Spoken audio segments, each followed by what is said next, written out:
The massive chamber of the Galactic Council filled with nervous whispers as delegates from 12 different alien species took their seats. The air itself seemed heavy with tension. Admiral Vector of the Kethri Empire stood at the center podium, his blue crystalline skin reflecting the bright lights above. His 4 arms moved in careful gestures as he prepared to address the most important gathering in over 1,000 years. Fellow council members, his voice boomed to the translation devices, we are here today because of one species that refuses to follow our rules, the humans. A ripple of agreement passed through the chamber. The tall, gray-skinned Thylorians nodded their elongated heads. The insect-like Xerif clicked their mandibles in approval. Even the peaceful water-dwelling Aquans bubbled their consent from their special tanks. Admiral Vector continued, for 50 years, we have watched these humans spread across the galaxy like a disease. They take worlds we deemed uninhabitable and somehow make them bloom with life. They ignore our territorial boundaries. They refuse to ask permission before settling new planets. Worst of all, they will not submit to our authority. On Earth, 37 light years away, Admiral Lee Junho sat in his office overlooking the sprawling Luna station. The 50-year-old human commander had weathered many storms in his military career, but nothing quite like this. His aide, Captain Park Min-soo, entered the room carrying a data pad with an urgent expression on his young face. Sir, we're receiving a priority transmission from the Galactic Council, Park said, his voice tight with worry. Lee took the data pad and read the message slowly. His expression never changed, but those who knew him well might have noticed a slight tightening around his dark eyes. The ultimatum was clear and harsh. Humanity had 30 standard galactic days to comply with 3 demands. Stop all expansion beyond their current 73 colony worlds, accept full Galactic Council oversight of their government and military, and submit to severe trade restrictions that would prevent them from acquiring advanced technology. The consequences for refusal were not stated, but they didn't need to be. Everyone knew what happened to species that defied the Galactic Council. How should I respond, sir? Park asked after Lee finished reading. Lee set the data pad down and walked to the large window overlooking Earth. The blue and green planet turned slowly in space, peaceful and beautiful. Somewhere down there, his daughter Soo-Jin was probably in her university classes, studying to become an engineer. His wife Min-ju will be tending their small garden, growing the vegetables they both loved. We don't respond, Lee said quietly. Not yet. Park blinked in surprise. Sir, the council expects an answer. If we stay silent, they might think we're being disrespectful. Let them think whatever they want, Lee replied. He touched the control on his desk, opening a secure communication line to military commanders across human space. This is Admiral Lee. Execute Protocol 7 immediately.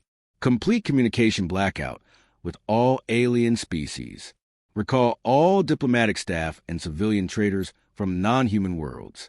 No exceptions. Within hours, something strange began happening across the galaxy. Human voices that had been part of interstellar trade negotiations for decades suddenly went quiet. Human merchants at alien ports completed their current business deals and left, never to return. Human diplomats politely excused themselves from meetings and disappeared. Human tourists cut their vacations short and boarded ships for home. On the water world of Aquanis, Ambassador Findar noticed a change first. The human trade representative he had been negotiating with for months simply stopped answering communications. The human cultural exchange students packed their belongings and left without explanation. Strange. Findar bubbled to his assistant. The humans are usually so talkative and eager to make deals. Similar reports came in from across the galaxy. The humans, who had been increasingly present in galactic affairs for the past 50 years, had simply vanished from the interstellar community. Not their ships, not their colonies, but their voices.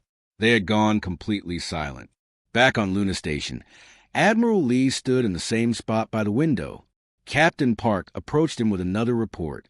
Sir, all human personnel have been recalled from alien space. Our traders, diplomats, students, tourists, everyone is coming home. The recall is 100% successful. Good, Lee said. And our special preparations? Proceeding on schedule, sir. All colony worlds report ready. The installations are powered up and fully operational. Our new ships are taking their positions. Lee nodded slowly. For 15 years, humanity had been quietly preparing for this moment. While the aliens thought they were watching primitive humans struggle with basic space travel, the truth was very different. Humanity had been busy. Very busy. The aliens think we're weak because we're young, Lee said to Park. They think we need their approval, their technology, their permission to exist. They're about to learn how wrong they are. The silence from humanity stretched on. Day after day passed with no response to the ultimatum. The Galactic Council waited, confused by the lack of reaction. They had expected anger, desperate negotiations, or fearful submission. Instead, they got nothing at all.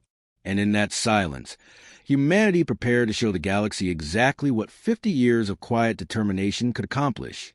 Days turned into weeks as an uncomfortable silence stretched across the galaxy. In the luxurious chambers of the Thylorian embassy on the neutral world of Commerce Prime, Ambassador Kix-Al paced back and forth on his long, thin legs. His gray skin had turned a darker shade, which meant he was worried. Very worried. Still nothing from humans? He asked his aide for the 10th time that morning. Nothing, sir. Complete silence on all communication channels. It's like they simply disappeared from galactic society. Ambassador Kix-Al stopped pacing and stared at the empty chair where the human representative usually sat during their weekly trade meetings.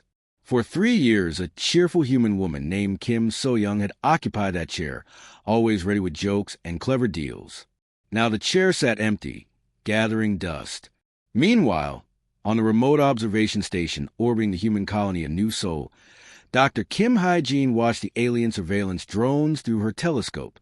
The xenobiologist had been secretly studying alien behavior for years, and what she saw now made her smile. The drones were moving in agitated patterns, like confused insects trying to find food that had suddenly vanished. "They don't understand," she said to her assistant, Lieutenant Yoon-ji Hai. "For 50 years, humans have been talking, negotiating, asking questions. We were always making noise. Now that we're quiet, they don't know what to think." Lieutenant Yoon pulled up the surveillance data on her screen. The Kethri drones have increased their patrol frequency by 40%. The Zero spy ships are moving closer to our outer colonies. They're getting nervous. Dr. Kim nodded. Good.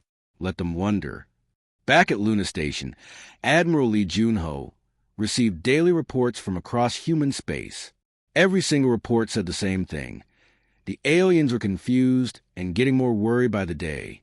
Captain Park Min-soo entered the Admiral's office with another stack of data pads. "Sir, the Council has sent 3 more messages demanding a response. The tone is getting more angry with each one." Lee barely looked up from his own work. "And our preparations?" "All colonies report ready, sir. The new defense platforms are online. Our ships are in position. The industrial installations are working at full capacity." Park hesitated for a moment. "Sir, may I ask why we're not responding at all? Even a simple, 'we're considering your demands' might buy us more time." Admiral Lee set down his datapad and looked at his young aide. "Min-soo, what do when a bully threatens you?" "Fight back, sir." "Sometimes. But what if the bully doesn't know how strong you really are? What if letting them think you're weak actually gives you an advantage?" Park thought about this. "You mean we're letting them underestimate us?" "Exactly. Right now they think we're scared. They think we're scrambling to figure out what to do. They have no idea that we've been ready for this moment for 15 years. On the trading world of Commerce Prime, panic was starting to set in among the merchant classes. The humans had been major buyers of rare metals, exotic foods, and luxury items. Without human customers, many businesses were starting to lose money. Merchant Zixmar of the Zerif Collective watched his profit reports with growing alarm. "The humans bought 30% of our rare crystals," he clicked to his business partner. "Without them, our prices are falling fast." His partner, a slug-like creature from the Mollusk Federation, ooze agreement. "The humans always paid well and on time. Now our warehouses are full of goods nobody wants." Similar problems were appearing across the galaxy. The aliens had grown used to human money, human curiosity, and human demand for their products. Now that the humans were gone, the galactic economy was starting to feel the impact. But the biggest concern was military. On the fortress world of Keta Prime, Admiral Vector studied intelligence reports that made no sense. Every human world was still inhabited and functioning normally. Human ships still moved between their colonies, but they completely avoided any contact with alien vessels. It's like they built an invisible wall around their entire civilization, his intelligence chief reported. They're not hiding, but they won't talk to us. What about our spy networks in human space? Vector asked. The intelligence chief's expression grew dark. That's the strange part, sir. All our agents have gone quiet. Not dead, not captured that we know of, just silent, like they forgot how to make contact. What the Kethri didn't know was that every alien spy in human space had been quietly identified years ago. They weren't harmed or captured. Instead, they were carefully fed false information while being completely cut off from their handlers. The humans had known about every alien intelligence operation for over a decade. On New Busan, engineer Choi Sang-wook put the finishing touches on a massive orbital installation that had been under construction for 8 years. To alien observers, it looked like a simple mining platform. In reality, it was one of the most advanced weapons and defense systems ever built by any species in the galaxy. Final test complete, he reported to Admiral Lee through encrypted quantum communication. All systems are green. We're ready. How many installations are now online? Lee asked. All of them, sir. Every human world now has full defensive coverage. The aliens have no idea what they're looking at. As the deadline approached, the silence from humanity became more unsettling. Some alien species began quietly questioning whether the ultimatum had been a good idea. Others doubled down and started preparing their military forces. But humanity just waited, quiet and ready, like a predator watching its prey make the first move. The Kethri reconnaissance fleet dropped out of hyperspace at the edge of the Sol system with a flash of blue light. Commander Tekvar stood on the bridge of his flagship, expecting to see the same busy but primitive space lanes that Kethri intelligence had been monitoring for decades. What he saw instead made his 4 hearts skip several beats. Earth was surrounded by a massive ring of installations that definitely had not been there in their last intelligence reports. Hundreds of enormous structures, each the size of a small city, rotated in perfect formation around the blue planet. Even more disturbing were the ships moving between these installations. They were sleek and dark, nothing like the bulky human vessels in Kethri files. Commander, his sensor operator called out, his voice shaky with confusion. I'm reading energy signatures that don't match any known human technology. These installations, they're not just bigger than we expected. They're completely different. Commander Tekvar felt a cold chill run down his crystalline spine. How different? Sir, the power output from just one of those orbital platforms is equal to our entire home fleet, and there are hundreds of them. On Luna Station, Admiral Lee Junho watched the Kethri ships through his own sensors. He stood calmly in the observation deck, his hands clasped behind his back. Captain Park Min-soo joined him, carrying a report about the alien scouts. They look surprised, sir, Park said with a small smile. They should be, Lee replied. Show them Installation Alpha 7. Let them get a good look. Park pressed a few buttons on his control pad. Far above Earth, one of the massive orbital structures began to unfold like a metal flower. What looked like a simple space station revealed itself to be something far more complex. Solar collectors the size of small moons extended outward. Docking bays opened to show rows upon rows of the new human ships. Manufacturing arms move with precise mechanical grace, building more vessels even as the aliens watched. Commander Tekvar stared at his screens in growing horror. That's impossible. Our intelligence report said the humans had maybe 50 major space installations across all their worlds. This is just their home system, and I'm counting over 300 structures. His communications officer looked up from her station. Sir, we're receiving similar reports from our scout ships at other human colonies. Every world shows the same pattern. Massive industrial and defensive installations that weren't there in our records. What the Kethri didn't understand was that humans had been very careful about what they allowed aliens to see. For 15 years, every human world had maintained a careful facade. They showed the aliens exactly what they wanted them to see. Small, struggling colonies with basic technology and limited defenses. Meanwhile, the real construction had been happening in deep space, far from alien sensors. On New Busan, engineer Choi Sang-wook monitored the alien reconnaissance from Control Center of Installation Gamma 7. The massive structure hung in space like a metal moon, its true purpose hidden beneath layers of defensive shielding and electronic camouflage. The Kethri scouts are getting braver, reported his assistant, Lieutenant Yoon Ji-hai. They're moving closer to get better sensor readings. Choi watched the alien ships on his display screen. They moved cautiously but steadily toward the human installations, clearly trying to gather more intelligence. Let them come closer. I want them to see just enough to understand their mistake.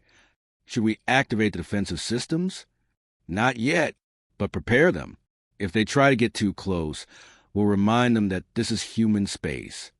The Kethri fleet continued its reconnaissance mission, jumping from system to system. Each human world they visited told the same impossible story. Colonies that their intelligence had held maybe a few million people were clearly supporting populations in the hundreds of millions. Mining operations that should have been small-scale affairs were revealed to be industrial complexes of staggering size. But it was the ships that worried Commander Tekvar the most. These new human vessels moved with a grace and speed that seemed to defy physics. They appeared and disappeared from sensors in ways that suggested technology far beyond what any galactic species possessed. Commander, his tactical officer reported, I'm trying to analyze the composition of their home materials, but our scanners can't get a clear reading. It's like they're made of something that doesn't exist in our database. Keep trying, Tekvar ordered. Command needs to know what we're dealing with. But when the reconnaissance fleet tried to get close enough for detailed scans of the human installations, something unexpected happened. The lead scout ship, the Kethri vessel Sharp Claw, simply vanished. One moment it was there on sensors, moving toward a human orbital platform. The next moment it was gone. No explosion, no debris field, no distress signal. The ship and its crew of 50 simply ceased to exist. What happened to Sharp Claw? Tekvar demanded. I don't know, sir. They were there, then they weren't. No energy discharge, no weapons fire that we detected. They just disappeared. On Installation Gamma 7, Engineer Choi watched the remaining alien ships retreat to a safer distance. The demonstration was effective, he reported to Admiral Lee through encrypted communication. The Kethri are backing off. Good. Make sure they get home safely. We want them to report what they've seen. All of it, sir? Just enough to make the Council understand they've made a very serious mistake. The Kethri fleet quickly gathered what data they could from long range and prepared to return home. Commander Tekvar knew that everything they thought they knew about humanity was wrong. The question now was whether the Galactic Council would believe his report. The emergency session of the Galactic Council was unlike anything in the organization's 1,000-year history. The great chamber buzzed with panic as delegates shouted over each other in dozens of different languages. Admiral Vector stood at the center podium, but his usual confident presence was shaken. His blue crystalline skin had turned a darker shade, and his forearms moved in agitated gestures. Order! Order! He called out, but few were listening. The reconnaissance reports had changed everything. Ambassador Kixal of the Thylorians waved his long arms frantically. This cannot be accurate. Our intelligence networks have monitored human space for 50 years. They are a primitive species with basic technology. The reports are confirmed by 3 separate scout fleets. Admiral Vector replied grimly. Every human world shows massive industrial expansion that we never detected. Our intelligence estimates were wrong by incredible amounts. In the water tanks reserved for the Aquan delegates, worried bubbles rose to the surface as they communicated in their liquid language. The insect-like Xerif clicked their mandibles in distress. Even the usually calm Mollusk Federation representatives were oozing nervousness from their slug-like bodies. Commander Tekvar stepped forward to give his full report. Honored council members, What we found in human space defies explanation. The Earth system alone contains over 300 major installations. These are not the simple mining platforms we expected. They are industrial complexes larger than some of our capital cities. A Thylorian delegate stood up quickly. What about their military capabilities? Are they still using those slow, primitive ships we've seen before? No, Tekvar replied, his voice heavy with concern. Their new ships are unlike anything in our databases. They move faster than our best vessels and seem to use technology we cannot identify when we try to get closer for detailed scans. He paused, reluctant to continue. What happened? Admiral Vectar demanded. One of our ships disappeared.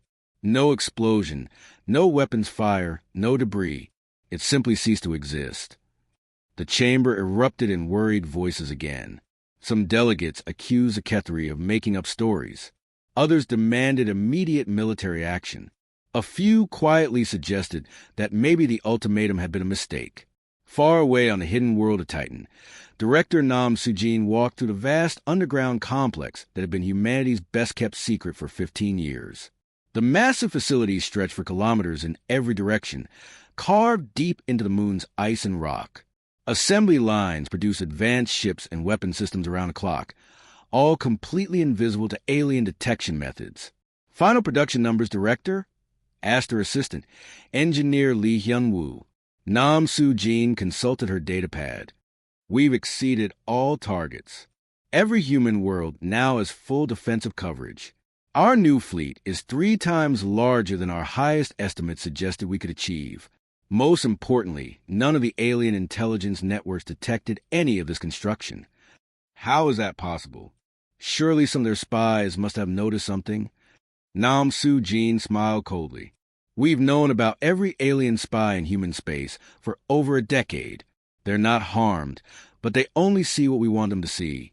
False information, carefully staged activities, fake construction projects.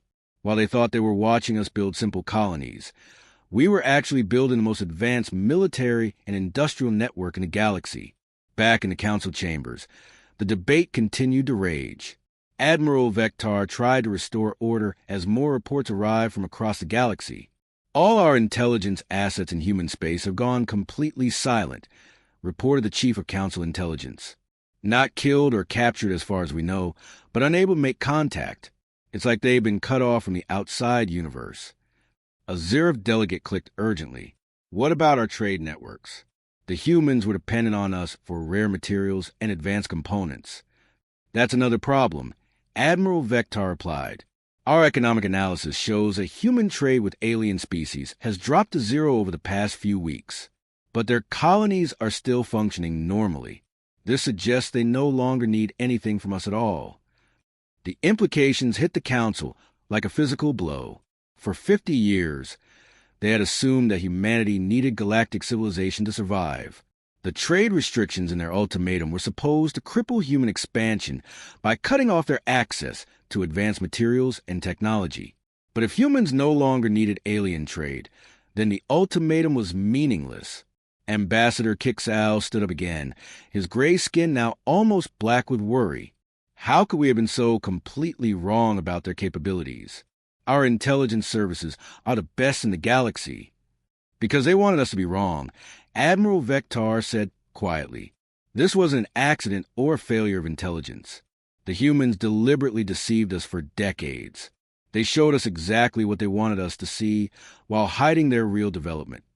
The deadline was now only 5 days away, and still no response had come from humanity. Some species began quietly withdrawing their support for the ultimatum. The Mollusk Federation announced they were reconsidering their position. Several smaller species suddenly discovered urgent business in distant parts of the galaxy, but others doubled down. The Zero Collective began mobilizing their war fleets. The Aquan Defense League activated their underwater fortress worlds. Admiral Vectar found himself commanding a coalition fleet of unprecedented size, but privately he wondered if they truly understood what they were facing. The humans hadn't responded to the ultimatum because they didn't need to. They had been preparing for this moment for 15 years, and now the galaxy was about to discover what 50 years of quiet human determination could accomplish.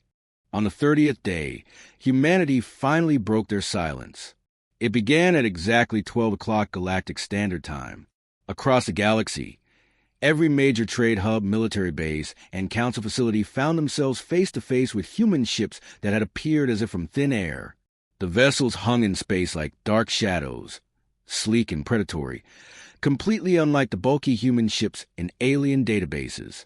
On the fortress world of Ketha Prime, Admiral Vector stared at his tactical display in absolute horror. 50 human ships had materialized around his planet's orbital defense stations without triggering a single alarm. His defense computers hadn't even detected their arrival until they were already there. "How is this possible?" he whispered to his tactical officer. "I don't know, sir. Our sensors show nothing. No hyperspace signatures, no engine trails, no energy discharges. They just appeared." The same scene played out across dozens of star systems. At Commerce Prime, the bustling trade station found itself surrounded by silent human vessels. On Aquanis, the underwater cities watched through their dome windows as human ships floated motionless above their ocean world. Every alien military installation, every government center, every important facility in the galaxy now had human ships watching them. But the most shocking appearance was at the Galactic Council chambers themselves. The massive space station that served as the seat of galactic government suddenly found itself in the shadow of the largest human ship anyone had ever seen. The vessel was easily 10 kilometers long, its black hull reflecting the station's lights like dark water. In the council chambers, panic erupted as delegates realized what was happening. Admiral Vector rushed to the main display screen, where tactical reports flooded in from across the galaxy. The numbers were impossible to believe. Over 300 human ships, he reported to the terrified delegates. They appeared simultaneously across 47 different star systems. No warnings, no detection, perfect coordination across thousands of light years. Ambassador Kixal's long gray face had turned completely black with fear. This level of coordination requires communication technology far beyond anything we possess. How are they doing this? On the bridge of the USS Incheon, humanity's new flagship, Admiral Lee Junho stood calmly before the main communication screen. His uniform was crisp and clean, his expression peaceful, but his dark eyes held depths that spoke of absolute resolve. Behind him, his crew worked with quiet efficiency at stations filled with technology that would have amazed even the most advanced alien scientists. Captain Park Min-soo approached his commander. "All ships report ready, sir. We have visual contact with every major alien facility in the galaxy. They're completely surrounded, and they know it." Lee nodded once. "Open a channel to the Galactic Council. Let's end this waiting." In the council chambers, the main display suddenly activated. Admiral Lee's image appeared, transmitted simultaneously to every alien world, every military base, every government facility across the galaxy. His voice was calm and clear, but carried the weight of absolute authority. "Honor representatives of the Galactic Council," he began. 30 days ago, you sent humanity an ultimatum. You demanded that we stop our expansion, submit to your oversight, and accept your trade restrictions. You gave us 30 days to respond. The chamber fell completely silent. Every delegate, every aide, every observer waited for humanity's answer. Some hoped for submission. Others feared what was coming. "We have considered your demands carefully," Lee continued. "We have discussed them among ourselves. We have weighed the consequences of our decision." Admiral Vector gripped the edge of his podium, his crystalline knuckles white with tension. "Our answer is simple," Lee said, his voice never changing tone. "We decline." The two words hit the council like a physical blow. But Lee wasn't finished. "For 50 years, you have watched us with suspicion and condescension. You saw us as primitive children who needed your guidance and control. You assumed we were dependent on your technology and trade. You believed we were weak because we were young." On New Sol, Dr. Kim Hyejin watched the alien surveillance drones through a telescope as they frantically tried to scan the human ships surrounding their bases. The drones moved in panic patterns, like insects whose nests had been disturbed. "You were wrong about everything," Lee continued. "While you watched us through your spies, we were building. While you planned to restrict our trade, we were becoming completely self-sufficient. While you prepared your ultimatum, we were getting ready for this moment." Engineer Choi Sang-wook smiled as he monitored the alien reactions from his control station. Every alien facility in the galaxy was now scrambling to understand how human ships had appeared without detection. Their most advanced sensors and defense systems had been completely bypassed. "The balance of power in this galaxy has changed," Admiral Lee said. "We are no longer the weak species you first encountered 50 years ago. We no longer need your permission to exist, your approval to expand, or your technology to thrive." The transmission continued for exactly 60 seconds more. Lee explained that humanity would continue its expansion according to its own plans. Human colonies would govern themselves. Human ships would travel where they chose. Any attempt to enforce the Council's ultimatum would be met with appropriate responses. Then the transmission ended. The human ships vanished as suddenly as they had appeared, leaving no trace except the terrible knowledge that they could return at any time, to any place, without warning. In the stunned silence that followed, the Galactic Council finally understood the truth.